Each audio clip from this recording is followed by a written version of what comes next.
my name is Rachel, and in the punk scene, I'm known as Rae, and my business is Rae The War Witch. So tell me, what do you do in the punk scene? So in the punk scene right now, I'm a tarot card reader. So what I do is I'll pull up with my little table, and I'll have my altars in the back. So you'll be seeing Baphomet or Santa Muerte. And I just give tarot card readings to people who are kind of just hanging out or in between sets from bands. You can come and get a reading. And how long have you been giving these readings for? So as a tarot card reader in general, since I was in high school, since I was 15 or 16 years old, I have a lot of experience doing magic and tarot card readings. But as a vendor, I just started around last October. I started vending at shows, markets, and events. So I haven't really been vending for too long, but it's been a minute. So tell me, if you want to clear any false misconceptions about tarot cards, or what do you do? So some misconceptions that I get as a reader is that it's something bad or it's something scary. Because, they see Baphomet and they get very scared because he's associated with the figure, the devil, or they see Santa Muerte and they get scared because, she's associated with death and they think, oh my gosh, she's going to take my soul or something. And then just being a witch in general, people get scared because they know that I'm communicating with the other side when they get their reading. I'm searching for their higher self, or I'm contacting spirit or deity to get their divination done. And for somebody who's new to all of it, they get uncomfortable and they do get scared. That's a big misconception. What I want to say on that is that you don't have to be scared. What tarot card readings are is they're actually supposed to help you in your current situation. So before I even pull up to a show, my intention even isn't to get attention. My intention isn't even sometimes to really even get money. All of my customers are handpicked. So if you are drawn to my table, it is because that my spiritual team has real, genuine messages for you. It's because you were meant to find me. We were meant to cross paths. And, you're going to get the messages to help you in your life that you are meant to receive. So if you see me at a show or at a market, don't be afraid. If you feel called to me, then, you should stop by and see what I have to say. It might surprise you. With these false misconceptions, have they really impacted your business negatively with your experience? Yeah, so in my experience, I've already had an incident where I was invited to vend at a show, and when I messaged one of the bands to confirm my appearance, they asked what I was selling. I just said tarot card readings, and right off the bat, they said, nah, we're good. And so I took that as if they didn't want me there. So when I didn't show up, the person who originally invited me to go kind of blocked me. Maybe they just thought I was some sort of no-show, but in reality, I just got rejected to being there. I just kind of assumed that maybe it's because of what I do, because that band didn't know me. They didn't know my services or, what I was even about. It's I didn't even get a chance, I just said tarot card readings and they were just nah, we're good. So, yeah. Have you had any good experience as well? I think I've had way more good experiences than bad ones. Every time I go to a show, I at least get to do one reading for somebody, and every time the person's going to leave my table saying that they feel really good about it, or they're very surprised, or oh my God, I felt so comfortable, I felt so open, or they leave my table saying I got so much clarity that I really, really needed, and I don't know you, so the fact that I'm picking up on their stress, they have this self-confirmation that they're okay at the end of the day. So overall, those are great experiences in my opinion. I've made lots of good connections, lots of good friends, and I've met other people who I didn't even know were known in the punk scene very well. So, they kind of helped me build up in that. So tell me about your deities. So the two that I bring with me all the time, I'll talk about them. So is Baphomet right behind me. Baphomet is male and female energy put together. They are also human and animal energy put together, and they basically represent duality in the universe. So being a human will is also being an animal.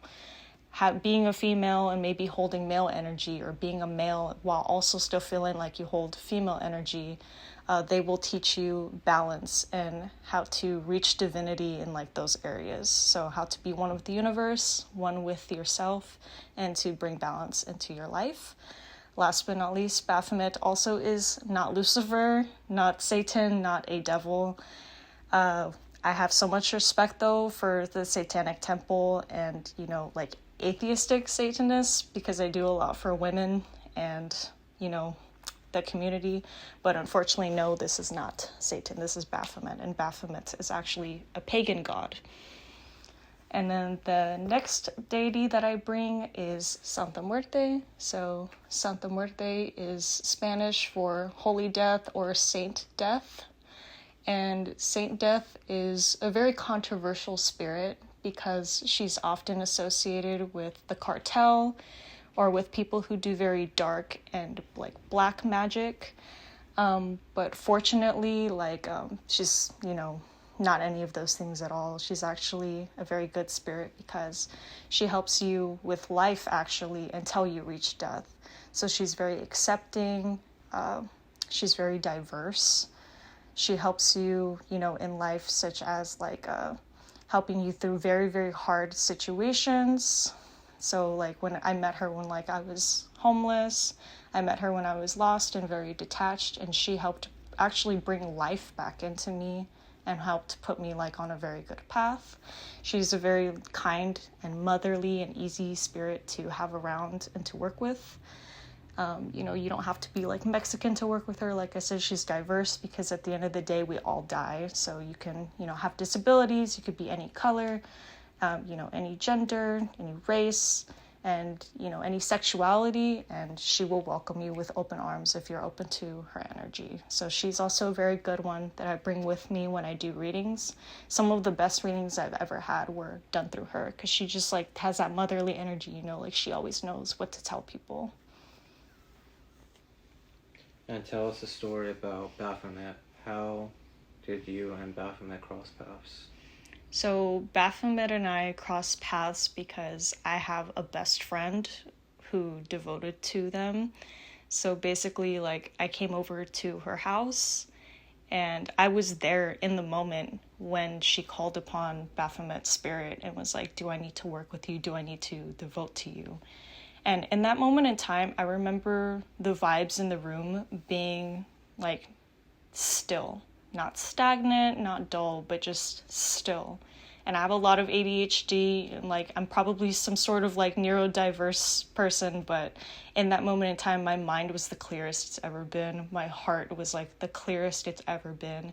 And I was able to just sit there in the moment and just feel the energy. And I remember telling her, like, you're lucky. Like, I wish I could work with somebody like them. And then it turns out later that, like, you know, they're my patron too. So I devoted as well. What is your future projects for your business?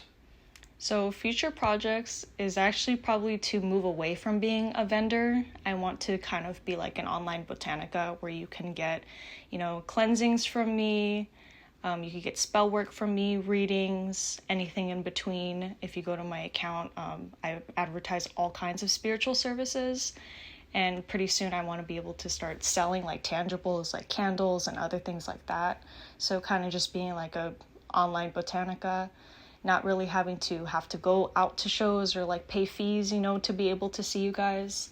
Another thing I'm working on too is location. So I'm really working towards like getting a house so that way like people can come in and get their services done, because everything just kind of hits different when they're in person, you know, being able to cleanse them in person, read them in person. Plus I know people like that more than just having everything over the phone.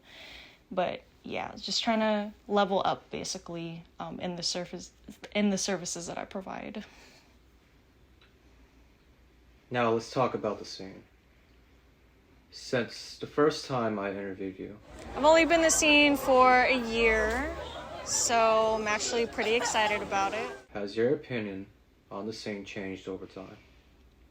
Yes. So in my last interview, I actually wish I had done it after the show rather than before because I saw some things that I wasn't okay with and I felt really bad afterwards.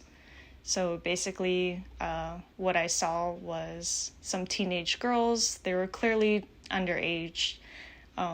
They had drank themselves so much that they passed out in the corner and they were like vomiting and throwing up, and they just did not look good. They were also half dressed because it's a punk show, so they were just kind of laying there passed out, half dressed, and it really, really scared me. Some other things I saw too were people selling weed and alcohol there. Like I saw the vendors who were providing these things, and they weren't IDing, they weren't measuring what they were pouring, and they were just kind of handing it out. $5. Here's your cup of alcohol. And so it was extremely easy for them to get that too. And I kind of realized in the moment that that was wrong. This is supposed to be like a show, a place to enjoy music, not like some free rager. Have you have had any bad experience witnessing all this that's happening? So from my personal experiences in the scene being bad, one of them was I tried to smoke some weed, which, by the way, I'm 23 years old, so I'm old enough to have alcohol. I'm old enough to smoke weed. And the weed that I had smoked at the time, was probably laced with something or wasn't clean because, I ended up having, an allergic reaction where I, couldn't breathe, and I also broke out in my skin, with hives. And then I had realized that the alcohol that I was trying to get, they didn't ID me for it, and they also, weren't really pouring right. I also used to be a bartender, so I know how much you're supposed to give people, and they weren't really counting their pours at all. They were just kind of dumping it and eyeballing it, and they gave me, way too much. So having those things happen to me as a consumer, as a buyer at a show, I was just kind of really turned off by it. I was really this is not good for me as an adult, so I can only imagine that it's not good for a child at an all-age show. What is your opinion on heavy drugs being sold at all ages shows? So my opinion, honestly, I was very shocked. I'm shocked to hear that there's heavier drugs than weed and alcohol and Nas being sold. Those are the main three, maybe psychedelics here and there, which still can end up hurting somebody if they don't know what they're doing. But as far as heavy drugs, narcotics being sold, that is most definitely not okay. I mean, it's not okay in general. It's illegal in general. So for it to be at an all-age show, of course, I'm not going to be okay with that. Legally, it's wrong. Morally, it's wrong. And giving it to kids, that's just horrible, dude. It makes me not even want to be in the scene anymore, to be honest, if I'm going to have to be around that, unfortunately. Would you say addiction is a very big issue at the moment in the scene? I'd say at the moment, yeah. I think it's a pretty big issue for adults and for, young teens who are going to these things. It's a pretty big issue, when you talk to people and you try to make friends at these shows and you can tell someone's coked out or you could tell somebody's just not there. It's scary, it's dangerous, and it also just sucks because, you could tell these people aren't being their true selves. They're just, whatever mask that drug is, whatever front that drug is putting up for them. And it's very unfortunate. It's very sad. Do you have any advice for anyone that's struggling with addiction? I guess I would say just seek help with family and friends first.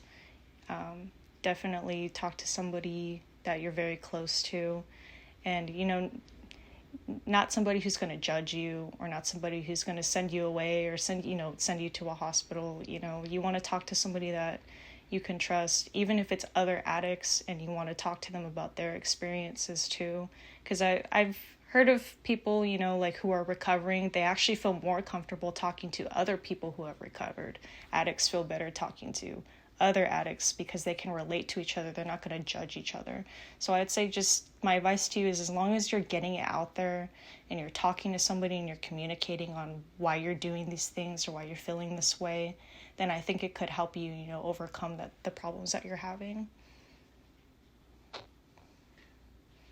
Since I interviewed you for the first time many months back, and now I'm interviewing you now, in the punk scene, in the scene, would you say you're more happier now in the scene or not? Are you happy in the scene? Unfortunately, I'm less happy than I was when I first started. It's not fun anymore. It's not a game anymore.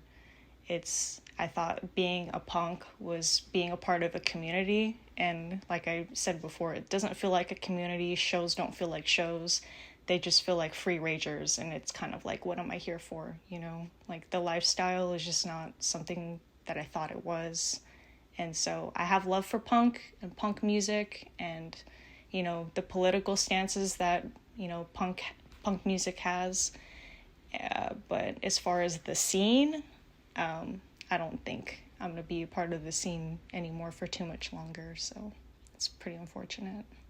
What would you say is your stopping point? I feel like I've already kind of reached my stopping point. I'm not really going to shows at all anymore unless I'm vending.